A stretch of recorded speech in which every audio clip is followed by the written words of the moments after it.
taking care of some work for clients. And as I'm doing so, I turned on some old hymnal organ playing, the same type of organ playing that soothed Shaul or Saul when he was perplexed. The same organ and the same tapestry of music that soothed David as he was perplexed with his life, trying to figure out, shall he pursue or shall he recover all? This is definitely not scripted, but it's definitely meant to leave you uplifted. I'm sitting here and I'm going through just a litany of work and getting things done. And I came to an EP moment. I came to an epiphany in my life. And I want to share it with you because I know that it will enrich your life. Listen, if there is something in your life, if there are some things or someone's in your life that you can simply not figure out, that you simply cannot overcome, if there's a status or a placement or an embargo or a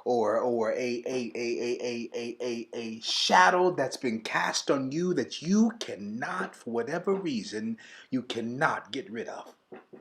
I gotta tell you something. That thing, that noun, that person, that place, or that thing has been monumentally placed in your life in order, watch this, in order to agitate you. And it's not that they, he, she, them are a bad person, but it was meant to show you one thing and one thing only, that you got work to do in your life, that you have work to do in your life, that you have things to overcome in your life, that you have some mountains yet to climb.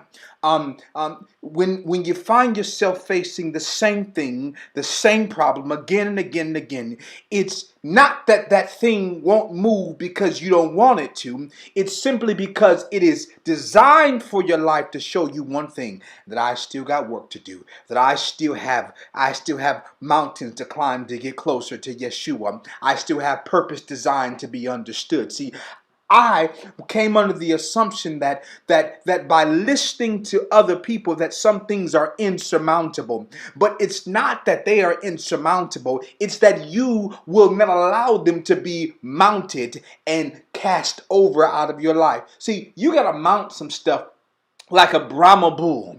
You gotta mount some stuff like a good old bullfight, and you gotta get on that thing and let that thing just simply cause you every day to feel like you keep falling, you keep getting off, you can't tangle with it. It's just too big, it's just too much. It's meant to do one thing in your life, to keep you sensitive to the fact that I still got work to do. It keeps you sensitive to the fact that this one thing can do to you what nobody else and nothing else can do to your life. And it's so easy to dispel it and to cast it away and to say, well, I gave it the old 1-2 try. But some things you just got to put your knuckles into your fist into your hands and knuckle up, put your brass on your feet and put those spurs in the side of that bull and hang on for dear life. Some things are meant to show you that you ain't trying hard enough. Some things are meant to show you that you're not giving enough. Some things are meant to show you that you haven't done enough, that you have more to do, that you have more mountains to climb. If that thing keeps coming back, it's simply because you become so incensed and so lullabied and so desensitized to the work that we have to do, we get comfortable. It's there to keep showing you. You have a choice to make.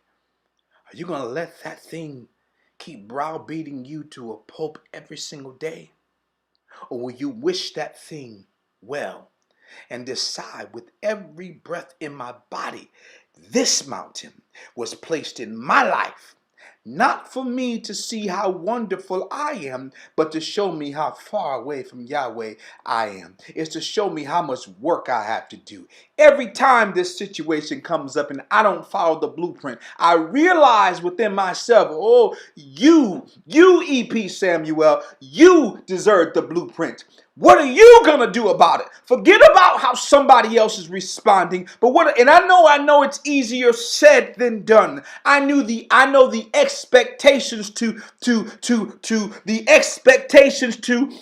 progress is harder, it's easier said than done. I know that it's easier for me to sit here and tell you, you can do it, you can do it. But I'm telling you from a point of place in my life that I recognize that it's not about what somebody else is going to do. It's about what are you going to do about your own situation.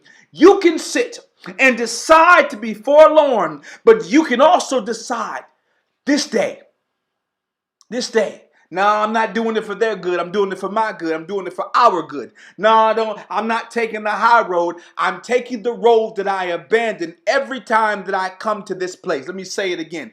Nah, I'm not taking the high road. They are not worse than me and I am not better than them. It's the fact that I have chosen to stick to the road and to get on the road that I leave. At some point, you got to realize that there's a common denominator of problems. And forget about calling it problem. Let's call it erroneous progress. Let's call it EP, erroneous progress. Let's call it interrupted progress. At some point, the common denominator must be seen. You know how infractions, and I didn't plan to do this. I got too much work to do, but I got too much work to do on me to let this to not be dealt with in my life. You know how you get the common denominator. If you can see that, I don't know if you can see that on my screen here.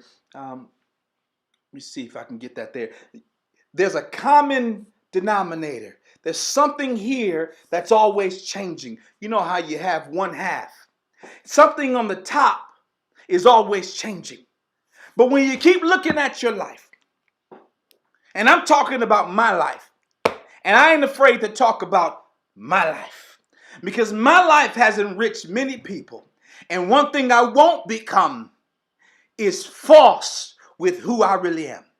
When you get to the point in your life that the common denominator stays the same problem keeps erupting, the same situations keep happening, the same fall-offs keep happening. It's not because you're not equipped to do it. It's not because you're not equipped to handle it. It's not because you have not prepared to handle it. It's not because you are not important enough or able to handle it. It's because we fail to look at the common denominator. And what we do is we leave what's on top. We leave what's on top to hold up what's on bottom, even though we usually abandon the truth of what's on the bottom. What's on the bottom? Well, let's talk about what's on the bottom. What's on the bottom is what usually gets deserted first. What's on the bottom?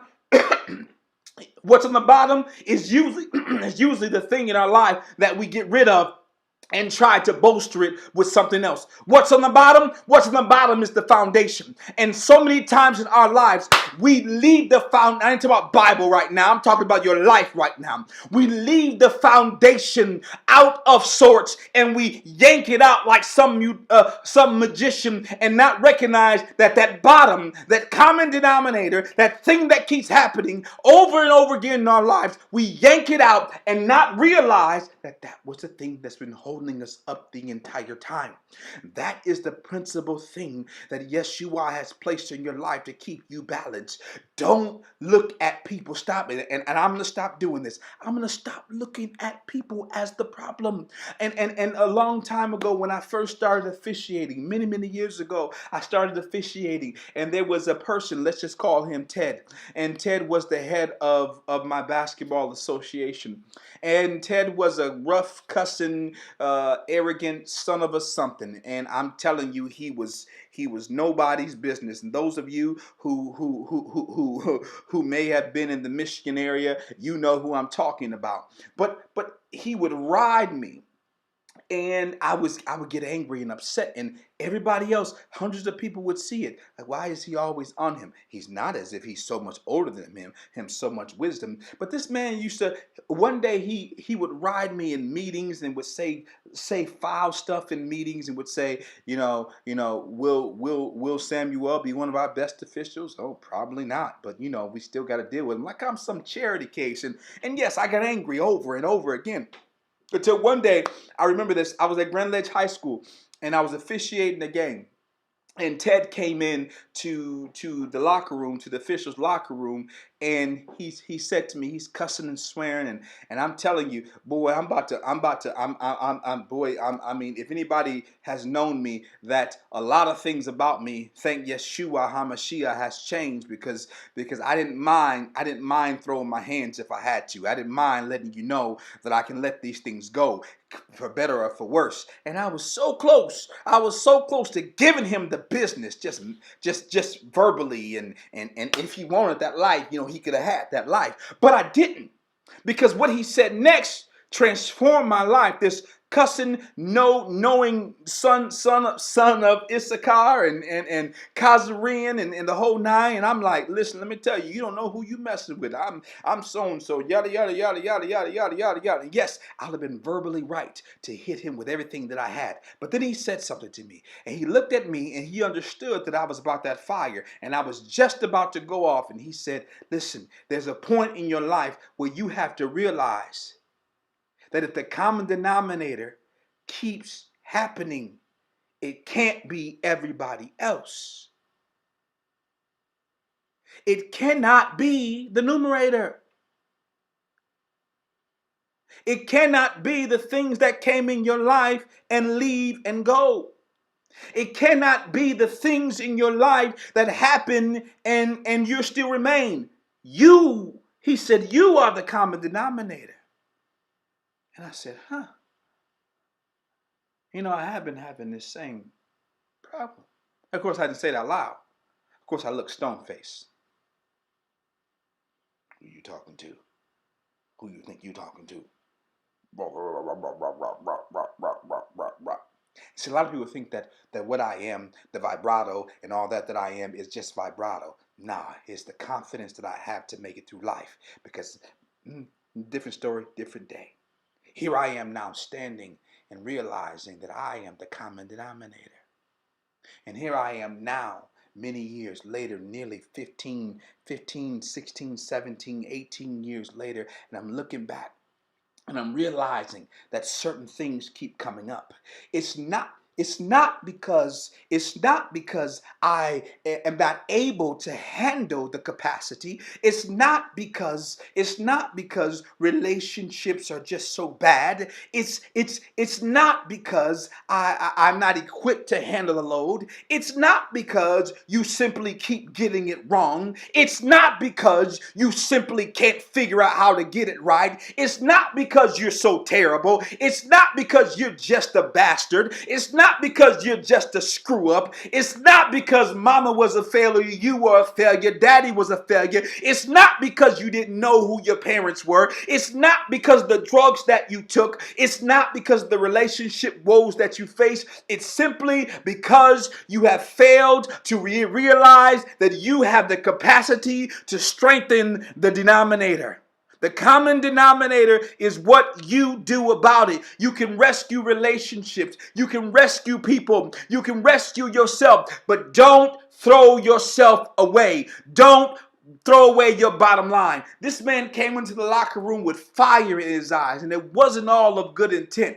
But I had to take that moment to be enriched by my own life and realize in that moment, I am the common denominator. I can simply try to blame everybody else for what I am simply causing in my life. Or I can stand up and be a man that Yahweh called me to be and say, until I have no more breath in my body, I am going to attempt to make this thing right. I'm talking about every single area in your life that you simply cannot shake. I mean the degrees that you have not finished. Forget that education. Educate yourself in a new way. I'm talking about the love that you have not finished. I'm talking about the life that you still are after. I'm talking about the mistakes that you continuously make. Hey, over, hey, over, hey, over, hey, over, hey, and over, hey, and over, hey, and over again. But this one thing that I'm not going to do, I'm not going to fail at trying. I can be inconsistent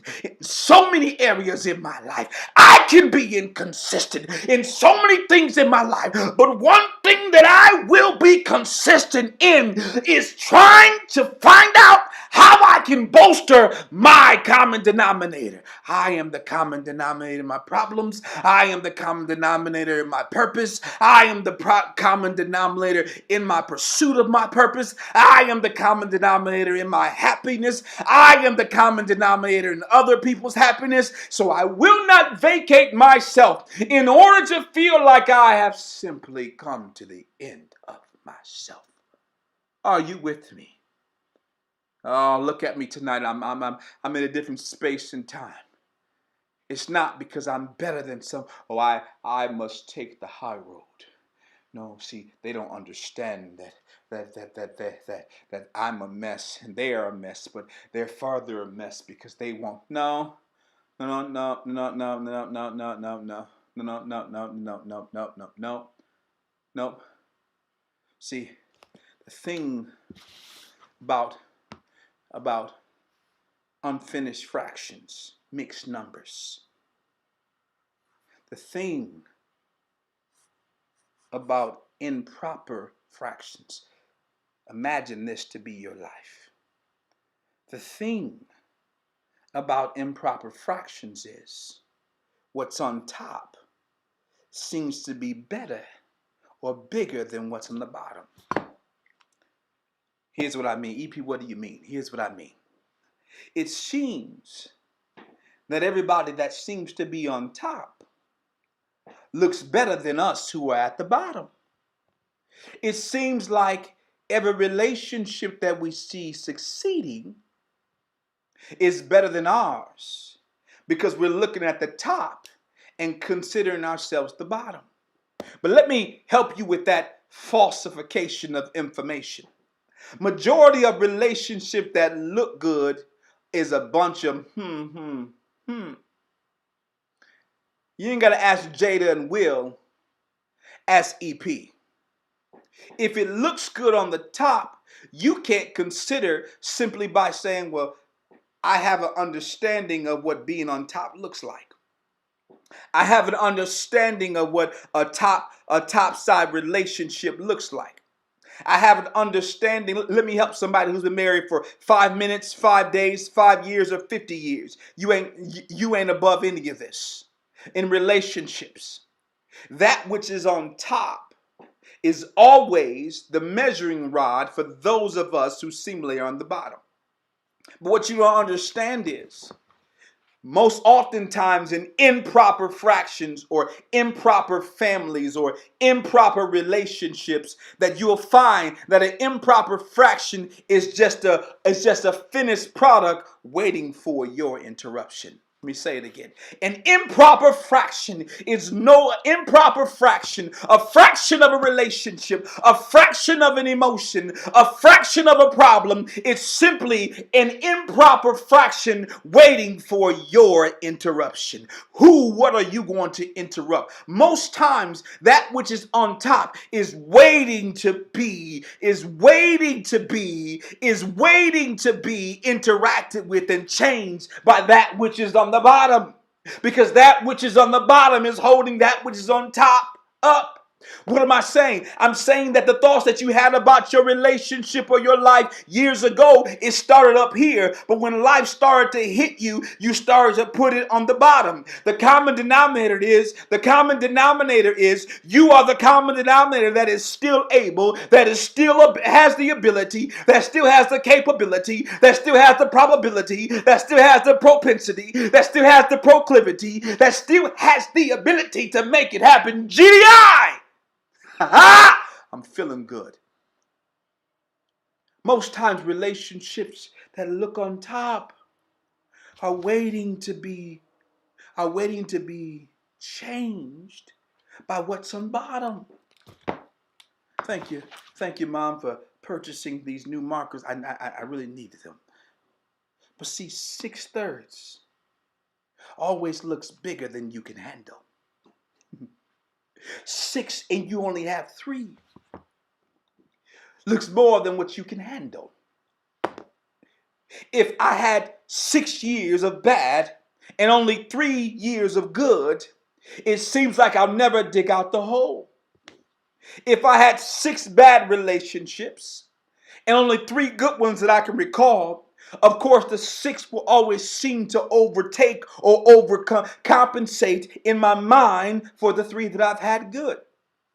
If I had 3 lives that I've impacted and I have 6 that are closer to me that I cannot impact, then I feel like I'm hopeless. But I want you to look in the mirror for yourself today and say, I am stronger with what's within me than what's been seen about me. I'm going to say it again. I'm stronger with what's in me than what's been seen and known about me. I'm able to live down any lie, any truth that I've ever had about me. I'm able to change my numerator by securing my denomination. Let me just break it down to you a little more. See, that 6 is waiting for that change in that 3. And see, I can see the 6 problems that I had up here. I can change the with the 3, the 3 good things that I still feel about myself. What are the 3 good things you feel about yourself? Well, I'm still this, I'm still this, I'm still this. But of those 3, you better include I'm still alive. Because as long as you have Zoe breath in your life, then you have an ability to change anything that's been numerated about you, anything that's numerically balanced against you. You still have the ability. No matter how, get this, the bottom half of your body is stronger than the upper part of your body. If you ever get in trouble, you don't rely on your hands to push something off of you. You sturdy yourself in a good position. You sturdy yourself in a good position and you lock your legs in. Why? Because what's beneath you has the ability to hold you up until you can push that thing off of you. See, that 3 has the ability to take that 6 and transform that 6 into 2 whole. And that means no matter what I've faced in my lifetime, no matter what I've been accused of, no matter how many failures that I've had, all I need to do is identify the common denominators. And this is a little bit of an ouch moment for me that I had to realize as I'm sitting here working, but I had to share it with the world. Watch this. In the moment that you realize that everybody else ain't the problem, is the quickest way that you can get to reestablishing your base. The moment that you realize that everybody else ain't the problem and the problem could be you, is the faster way that you can begin to make amends for yourself and others in your life. So instead of saying they ain't doing this and I know it gets hard. I know it gets hard. I know it gets hard because I've been on both sides. In the moment that you're ready to exact change in your life, you simply lose the effort or you lose the drive. And the moment that you find the drive to go forward and purpose in your life, then you lose people around you that are willing to help you to get to your destination. And the moment that you feel like you finally have faith again is the moment that something else falls off. It's always going to be that way. But let me encourage you to tell you, it's time for you, it's time for us to accurately understand that we are the common denominator. When that man walked, when Ted walked into that locker room, when Ted walked into that locker room and he was spitting and doing all kinds of crazy stuff and saying all kinds of crazy stuff, I said to myself, well, this has got to be about the most bogus stuff that I've ever heard in my life. Are you hearing me? And I found myself feeling as though I didn't have anywhere to turn. I felt like the whole world had turned against me. See, I don't want you to get to the point where you realize your problems more than you realize your promise. Because the minute that you begin to align yourself more with what has been spoken or which is on top of your mind about your current situations, you have less of an opportunity to fight back with your everything that's inside of you. I made a decision. Will you make a decision with me today? Whoever you are, wherever you are, that I would no longer, let me just say this further, that about the relationship things. We look at people in their relationships and we don't even realize, me included, how good you really have it. I mean, look at Jada and Will. Just for like 2 seconds, I'm not going to expound upon their relationship, but they were the standard for a long time for many people, not knowing that they were too afraid. And this is what Will said, that they were two broken people trying to find their way. And along came money and fame and all those things.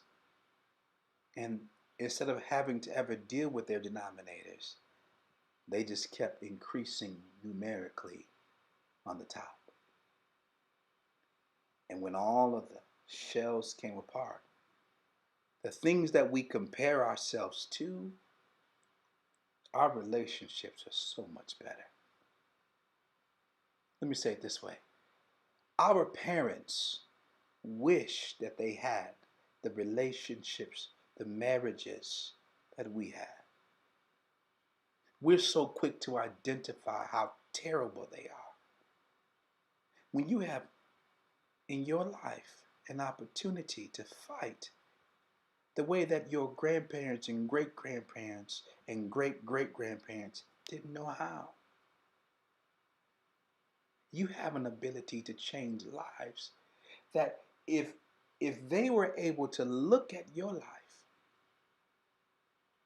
if you have to understand that your parents look at your life and glean hope for their own lives. We are so quick to look at other relationships, other businesses, other ideas. If you're a small business owner and you're going through this process and you're looking, yeah, but I'm losing money and I'm doing this. Yeah, I included. But I still have faithful people who believe in the product and the placement that I am in their life. And they continue to pour in. And I continue to pour out.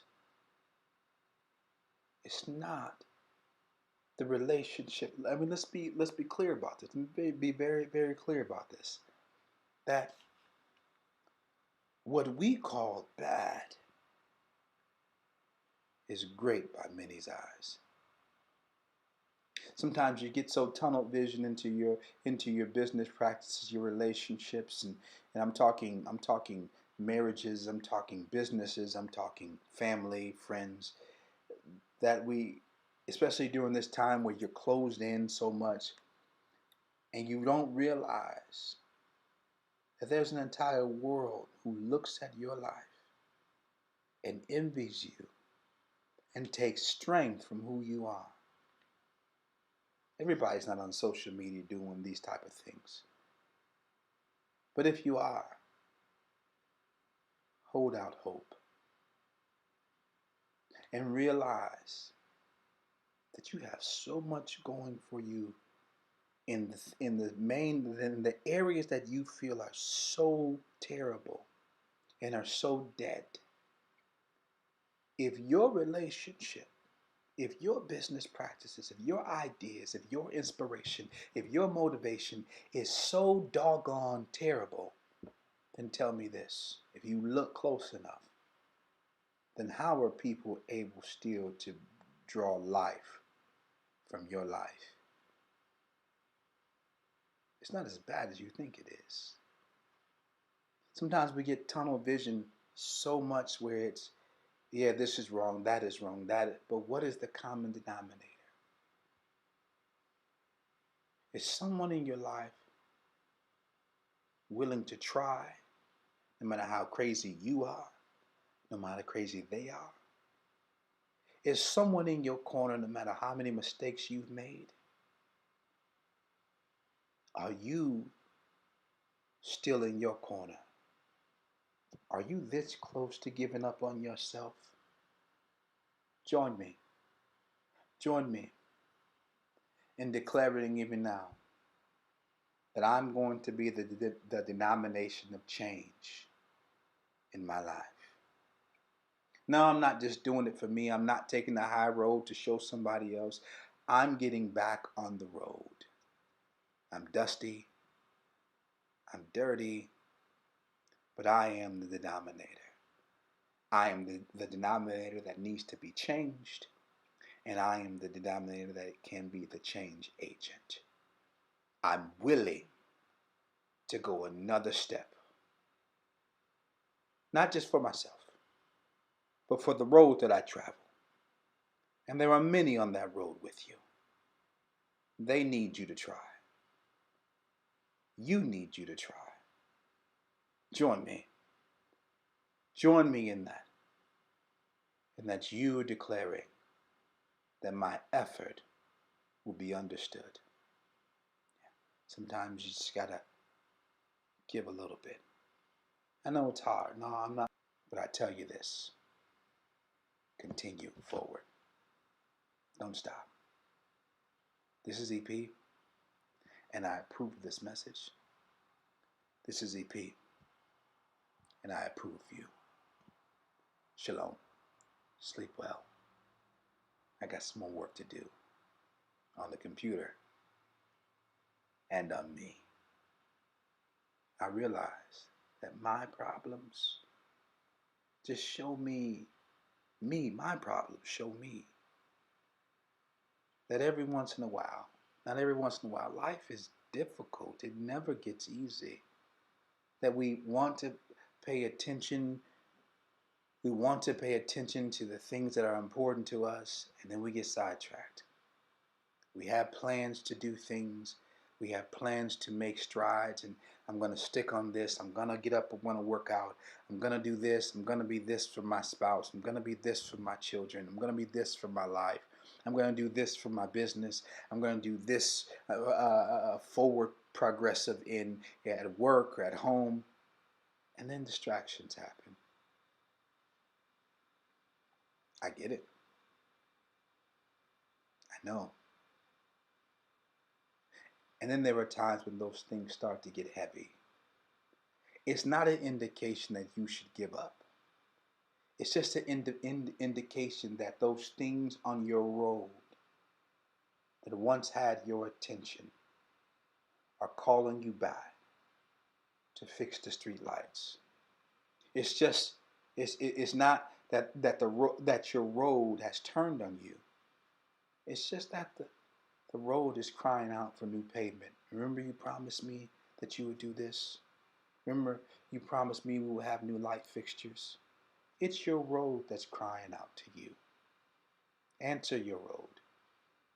Return back to it. It's not because you're bad. It's not because you're terrible. It's that there are unfinished things in your life, in my life, that are crying out for completion. Because if I take care of the road that I travel on beneath my feet, then it becomes a part of the denominator below me. And it will help me to carry the load that's in front of me. That's good knowledge right there. And I'm talking to me first. Shalom, people. We'll talk to you soon.